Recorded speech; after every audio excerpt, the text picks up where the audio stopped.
Ha- Howdy, all you delicious people. I'm here today to review episode 5 of Chucky. So,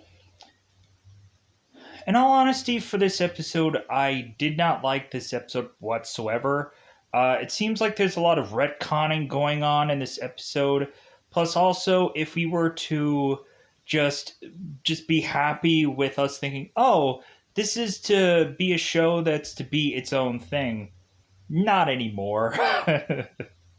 Yeah, hey guys, we're gonna reintroduce some characters from a former movie that you probably didn't see because there's too many Child's Play films. One funny thing, one feather in my cap that I thought I could have for this review is now kind of ruined because Nathan Cross, the character who plays Nathan Cross, who is Lexi's father, actually was a guy named Dr. Foley in Cult of Chucky.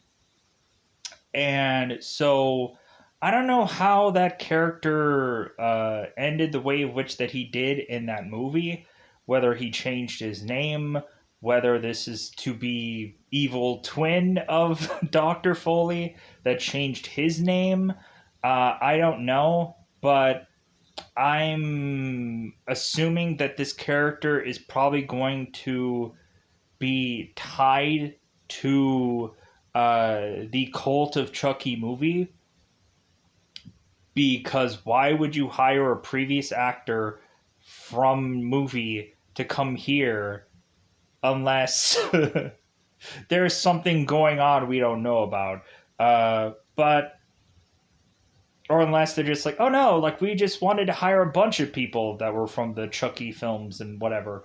So, but I would definitely recommend go and forcibly see Cult of Chucky anyways, because they're actually giving you a character that is connected to that film in this episode. I had seen kind of the big Chucky like movies, like, and then I kind of saw like random ones in between, but it's been so long. Because I remember I've seen like Child's Play, and I saw Bride of Chucky. I saw that film, and then like everything in between was basically I would randomly see stuff, but like I wouldn't have fully gone into a Child's Play film. So now, like I guess like that sucks because I didn't want to see all of the movies to understand this world, but I guess now it's forcing that down your throat to say that, oh, now you have to watch Cult of Chucky to understand what's going on in this show. Because they can give you context of who these people are, but that's not good enough for me. I need a movie that this is to tie into, so now I need to watch that. So now I have more full understanding of who a certain character in this episode is. Uh, Plus, also, I don't really understand why this person is to be the way they are in this episode, let's just say. So, this episode, I didn't like this episode at all. People could say that there are some good payouts in this episode, but the payouts aren't really anything that I was really just surprised about or really cared enough to just be like, oh wow, that's an interesting twist of things. Uh, like Bree is to have something going on interesting with her in this episode. Like we find out that maybe we thought that Bree might have been having an affair, but dare say we are to have the real answer to that in this episode. What's really going on with Bree?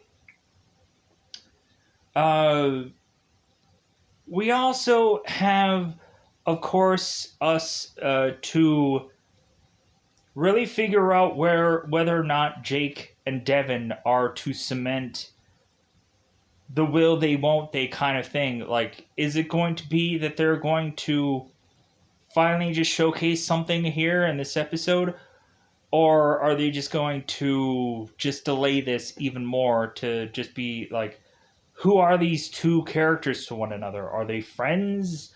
Or what are they? to one another. Is kind of what like this episode is to answer. Let's just say I'm saying all this in a cryptic like sense. We'll get into spoilers and we'll talk about it.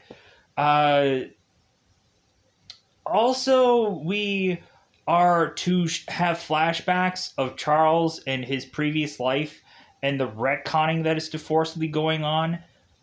I hate, and I mean hate, when you have to have a different actor play somebody. Because I had problems with this in the newer Venom movie, Let There Be Carnage, where you have younger person playing somebody and they dub over their voice to make it sound like they're Cletus Cassidy or whoever the heck the girl was in that film. Shriek? Sure. So in this show, they do the exact same thing. And I'm like, I freaking hate. Just tell me that this person is to be Charles during some time of his years, which they aren't even doing that. They're just kind of making you naturally assume that the focused guy is to be Charles, because Brad is not, I guess, going to be Charles in this show.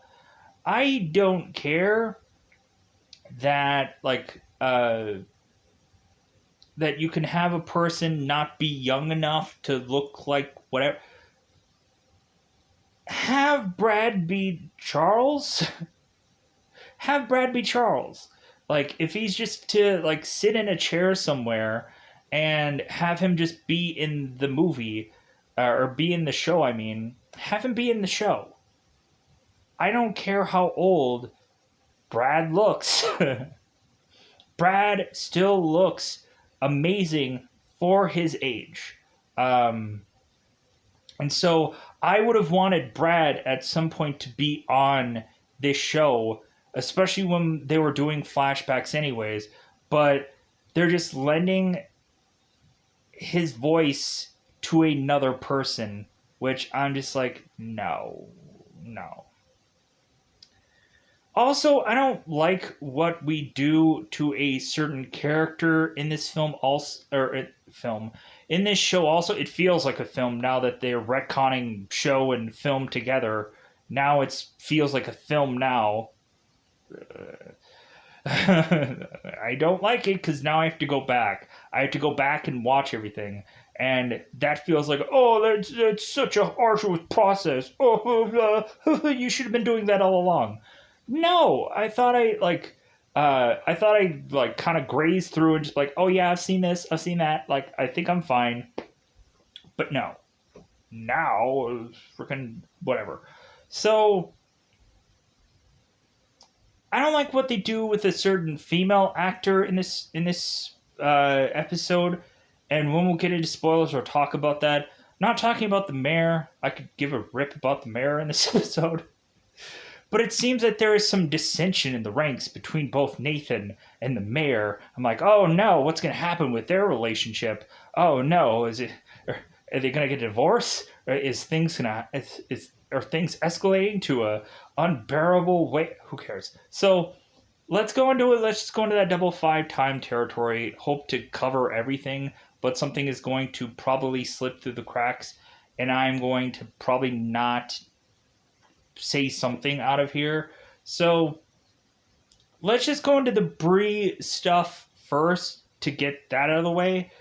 So we find out that Bree is going into therapy, talking to this therapist, and so I guess that is to have us find out that maybe Bree was not having an affair with Logan at all, that Bree was just to be talking to her therapist, saying that she needed her. And I'm like, okay, so Chucky's to think that Bree was having an affair, but maybe it's not that at all. So Bree is to go off and talk to this therapist, and is to have us find out that Bree is suffering from stage 4 cancer, and she hasn't told her husband or her son about this yet. And I'm like, wow, okay. So, like, I feel bad for this character, but I'm also just like, why should I care? Like, this character has just been nothing but like having Bree just consistently say like Jake doesn't can't be in this house. Jake shouldn't be in this house. I'm concerned that Jake is in this house. Blah blah blah. There is nothing to make me feel just like oh about this character. I'm sorry. I'm just being honest because she has not held much of screen time for us to feel bad for this character. Sadly enough, I feel like a heartless character, but I'm just being honest. So now that I've covered that, we can get into let's get into the flashbacks because I like to do flashbacks in the early part of this show, uh, so that way it kind of is a timelining like thing. So Charles is to be in the club who's not Brad. that's that's what it is. So Charles is to be this seemingly age of Charles. So it feels like we're kind of doing the Doctor Sleep thing here, where we're having a person that looks as close as possible to Brad, like the Doctor Sleep angle, where they had to find somebody that looks close enough to look like Jack Nicholson's character, but isn't Jack Nicholson, obviously. So they're doing that here. So Charles is to go onto this nightclub and sound like Brad, but isn't. Brad is to go off and is to meet and greet with this one girl that it doesn't really matter what her name is, anyways. But was it Delilah? I don't think it matters. Who cares? Whatever. But so this girl is to be going and making out with this guy, biting fairly hard on this guy's lip or this guy's tongue or maybe all together everything. And so she has blood upon her face and or mouth, face, whichever. There might be scrupulous details that I forget to go into because that's bound to happen. So Charles goes into is to be with this girl, and but they're also going to bring another girl home with them, which is a girl who is named Red. There's probably a reason why I actually know this girl's name compared to the other, because simple enough name, but there's a whole other on top of it reason for that. So Charles is to have a kitchen knife in hand while these two girls are going at it. And I'm just like, in my mind, either one of these girls, I guess, didn't care that Charles was just, hey, I have a kitchen knife. How's it going? I'm going to come in here weirdly with a kitchen knife because this makes sense. And and so while these two girls are going at it, we have Charles here who grabs onto Red and is going to like seemingly stab her, and Red is like, go ahead, do it. And so the other girl is seemingly like much more in fear than Red is. So Charles stops what he's doing with Red to go and attack the other girl, stab her, murder her. And so we go on to find out that Red is to have actually been Tiffany this whole time. And weirdly, once we find this out, all of a sudden her voice is now dubbed in Tiffany's voice. I'm like, that's... Because that's stupid. This woman has to have a brand new voice to just like, oh yeah, this was... Who cares? So now we have another flashback, because why not, of now two girls going at it yet again, and there's to be a guy sitting in this chair with a like a ball gag thing in his mouth. And we're probably naturally assuming that the guy with the ball gag and whatever is to be Chucky, but we'd be wrong, Because we find out that the two girls making out, the one redheaded girl, is to actually be Nika from Cult of Chucky. I'm like, oh, so now we have to show a whole scene about like, hey guys, yeah, you know the movie that you didn't watch? Here's scenes from that so you can understand who Nika is. And I'm like, I don't care. Like, I don't want to watch this movie, but now I feel like I have to. Um, and I don't have a problem with that. It's not just like, oh, man, like, there's a reason why they rebooted Child's Play. Did just was Cult of Chucky all that successful to now have to rehash it here? I don't think so. No. So, but now we have a scene where Chucky is talking to Tiffany, and Tiffany is to say, you know what, I'm a little hungry. And Chucky's like, yeah, I'm hungry too, to kill more people. And Tiffany's like, no, I think I want like a meatball or something. And so Chucky says, it's like, well, Tiffany, you're always hungry. And I'm like, man, that's kind of like a shaming thing of this character.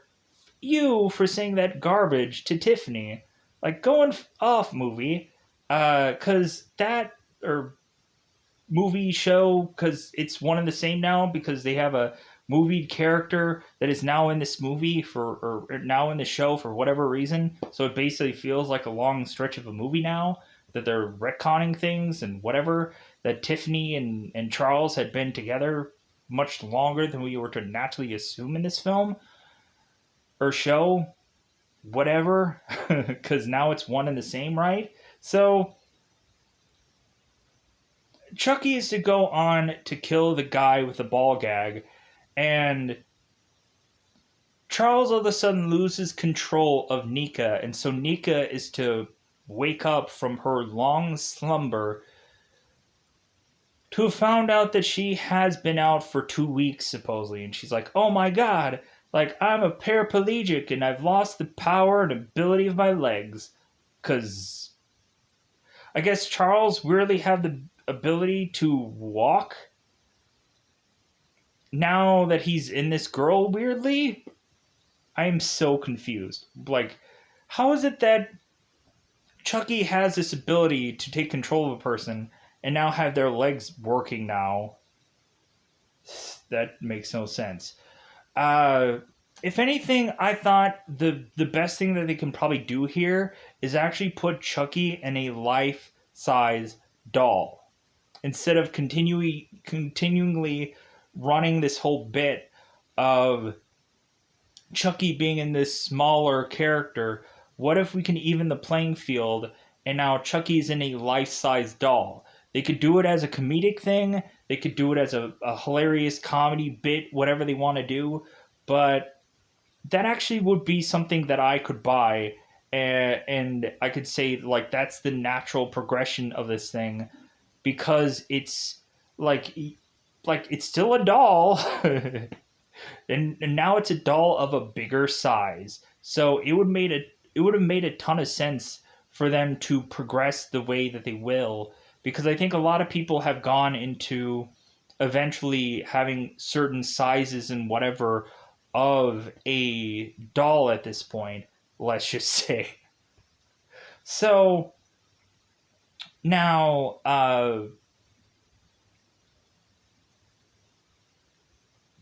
Nika is to go and ask this guy how long it's been. And so she's trying to regain control, and I guess that's hence why Chucky decided to go right back into a doll again. Because, like, there's this kind of back and forth kind of thing, and Chucky doesn't even realize it. I guess he realized that he was to black out at some point, and so on and so forth. So there has to be a reason why Nika is possibly here, and I guess now I have to watch a movie to understand this character, to possibly invest in her, because she might be placed in this movie somewhere, or this show somewhere. I'm sorry, I keep saying movie. But so now I need to know who this character is, because I knew Andy, who did the phone call from the first pilot episode, that they still have done nothing with. they've given us Tiffany in this show, uh, which of course was from Bride of Chucky, but now we retcon here to have this having a longer stretch of relationship than we thought was to be put in here. So now, uh, I think that covers all of the goofy whatever flashbacks. So that's all done. So now in current time, so Nathan is to, of course, find the Chucky doll and to give this Chucky doll to Caroline. And when Caroline is to see this kind of disfigured doll, she is to scream bloody murder. Nathan is to chuck this doll down a garbage chute and go on to buy Caroline another new Chucky doll, where Caroline is to be satisfied with that, even though there's not a soul of a serial killer inside of it. So, uh, so now uh, we have Jake, Devin, and Lexi all going to school, and Lexi's like, "What's the game plan, Scooby Gang?" And Junior's like, "Hey guys, I want to be part of your gang." Did you guys see Westworld? No, because we have to catch up on all the Child's Play movies and all the Chucky films, and like we just don't have time for Westworld right now. And Junior's like, "Okay, see you later," because Junior is now jelly that Lexi is spending so much time with Jake and Devin. And when we get to the dinner table where Jake's phone is just blowing up and Junior's isn't, because Junior had texted Lexi all day long and no response, Jake is to be getting text from Lexi.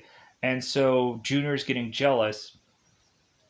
And so uh, Junior and Jake are fighting over Jake's cell phone because Bree is to tell Jake, it's like, "Hey, give me your cell phone," because there's no cell phones at the table. So Logan is to tell Junior that, "Hey, like, we're gonna have you go back into doing your cross country running in no time, and we're gonna give you a personal trainer, and we're gonna give you all this stuff to push you even more to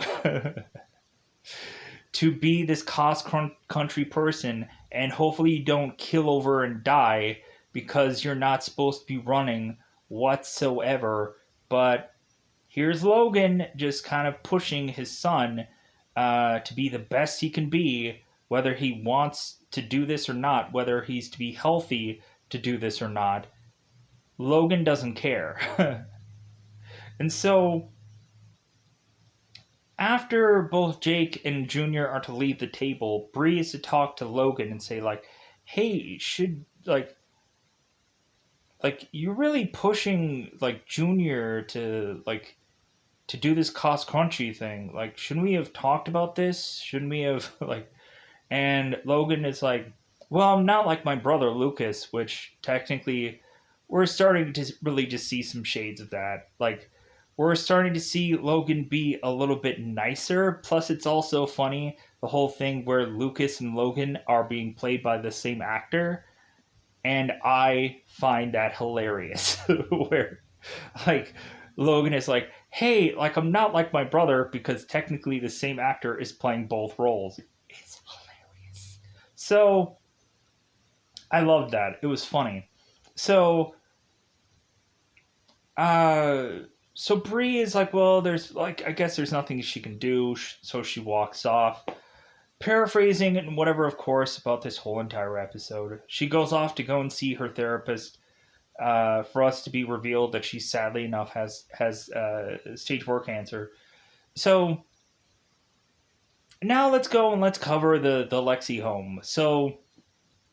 Uh, so Caroline is to have the Chucky doll, whoop de doo, like We have at one point where Lexi is to have uh, this doll like hug her, and so Lexi grabs the doll and starts beating it up because she's thinking like there's something up with this doll, pa pa pa, and like both her mother and father are like, God, there's something wrong with this girl.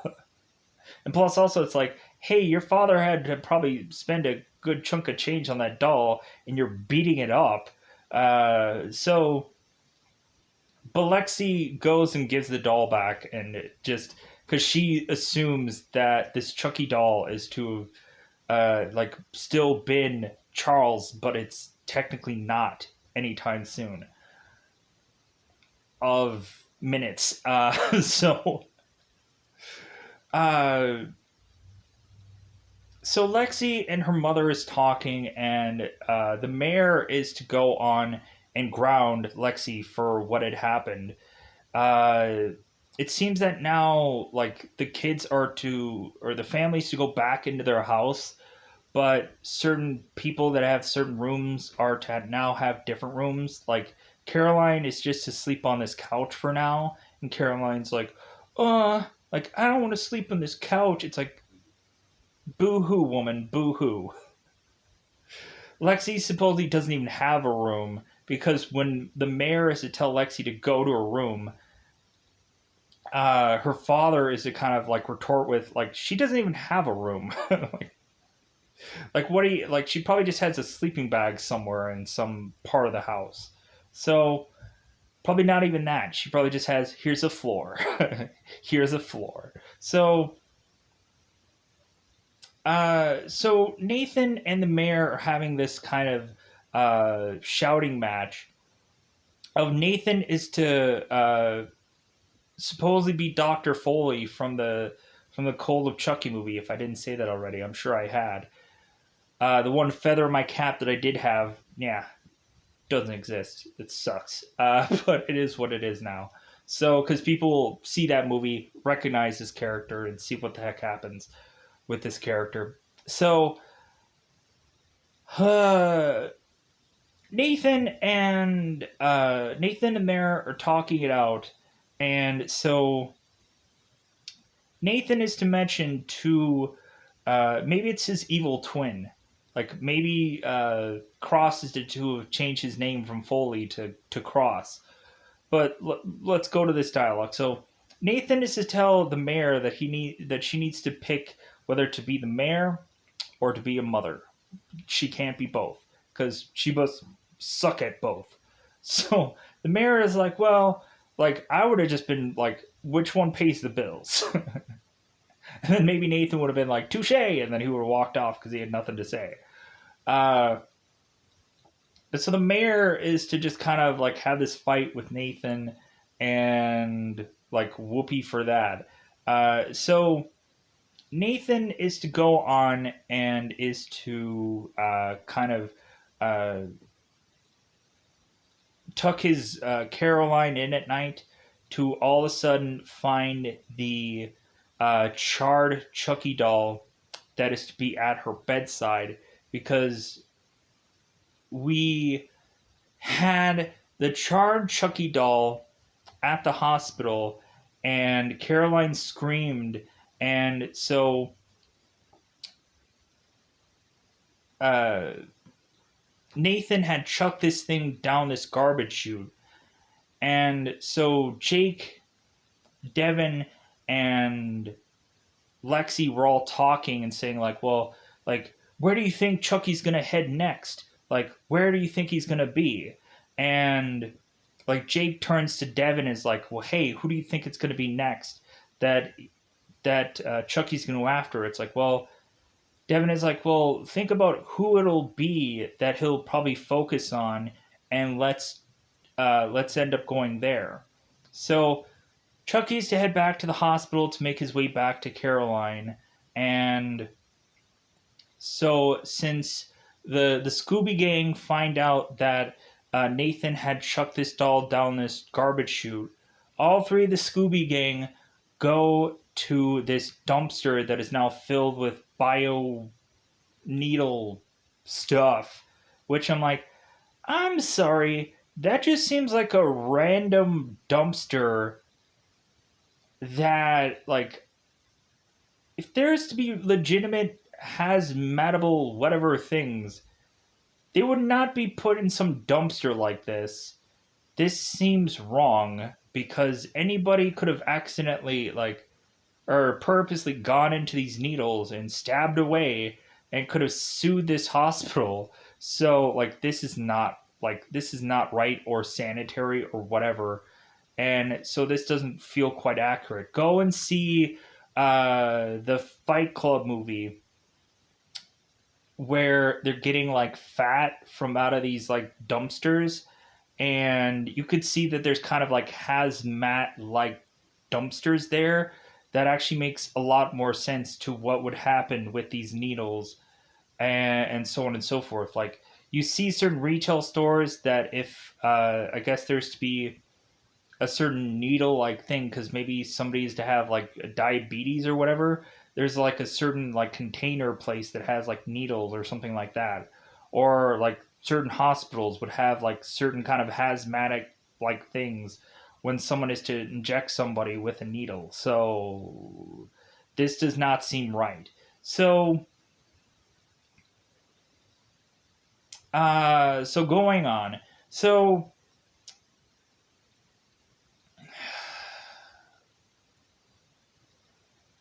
and I don't even think I did any of that accurate at some point in time.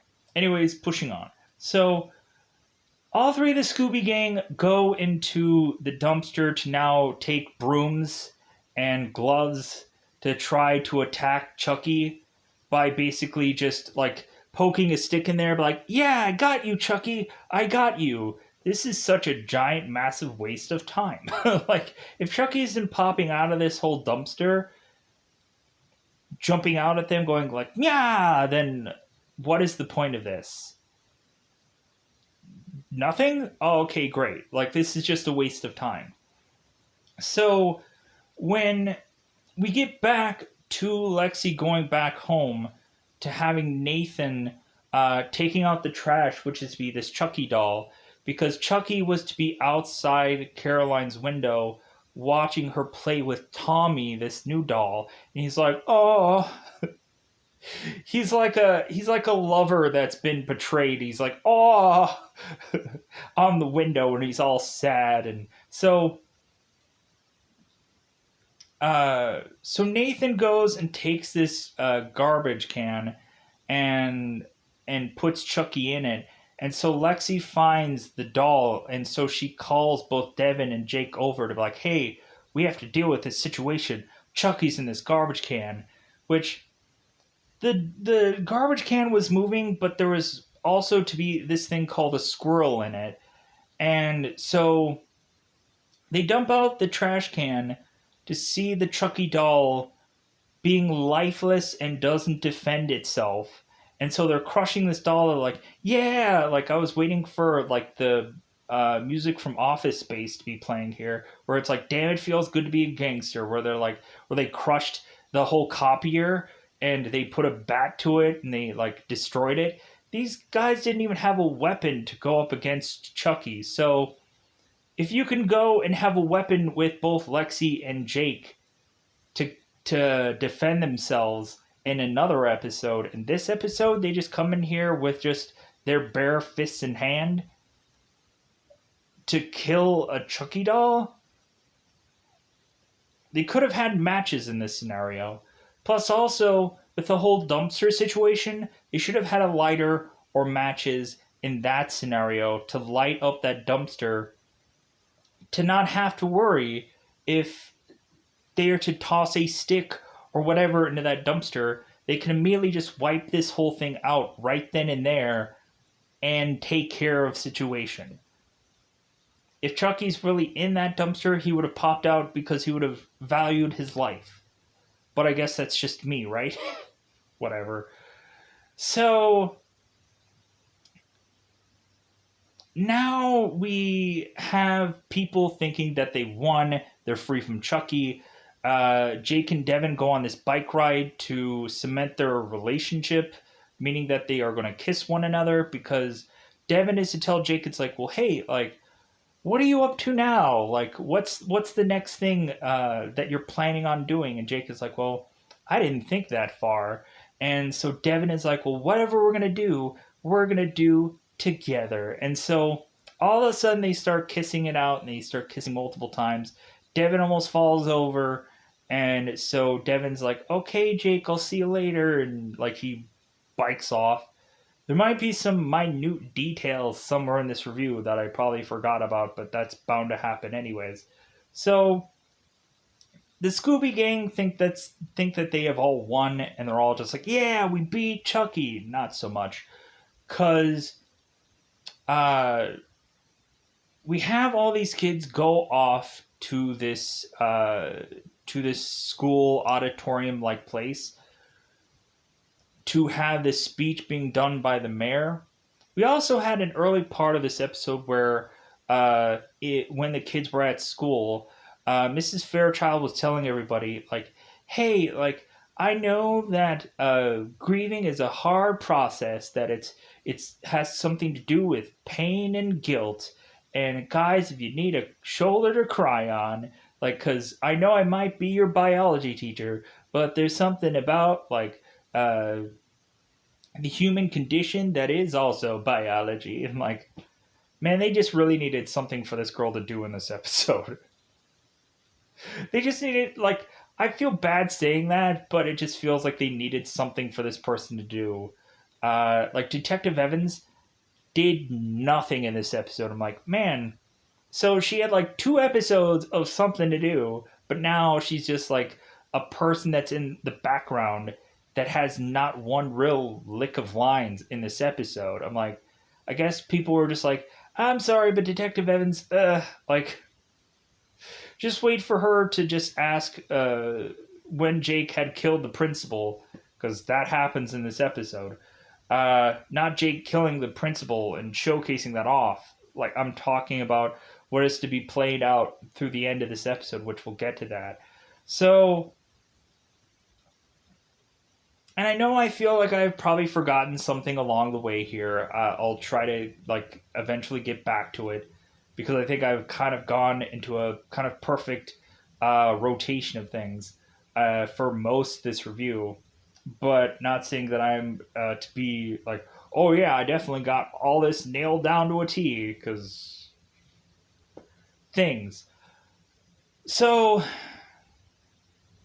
but I'm also gonna watch Cult of Chucky after this review's over. And I'm probably gonna review that also today, because I feel like I have to now. Uh, People are like, man, just enjoy the show. You don't have to go and complain and moan and groan. You have to watch something. Like, I do, because I wanted this to be its own thing. For the most point, that you could just watch 1 or 2 Chucky films and get the gist of everything. But no. Boo-hoo for me, right? So, oh, you have content to put on your channel? What a whiny little baby. What a whiny little B-word baby. Come on, B-word baby. Whatever. I'm ridiculing myself so no one has to. So, at the tail end of this, we find out the principal is dead. Her head is to roll out onto the stage as the mayor is to go and do this speech saying that, like, yeah, I know there has been some bad things going on in the town, but, like, everything is completely at hand. And everybody's like, boo, no, it's not. You suck. You're a horrible mayor. Like, people are dying, and what are you doing? Nothing. Like, you guys don't even have, like, a, what's it called? Like a person in question for the murders of this. You guys don't even have that right now. Like, you guys, like, this whole, like, murdering spree, like, there's nobody with a motive or anything that they could come up with here. They're basically just saying, like, well, this case is probably going to end up going cold at some point. So, the principal's head starts to roll out onto the stage. Chucky is to go and roll out the curtain for this for us to show that the principal had lost her head, and she's giving the thumbs up that she has lost her head.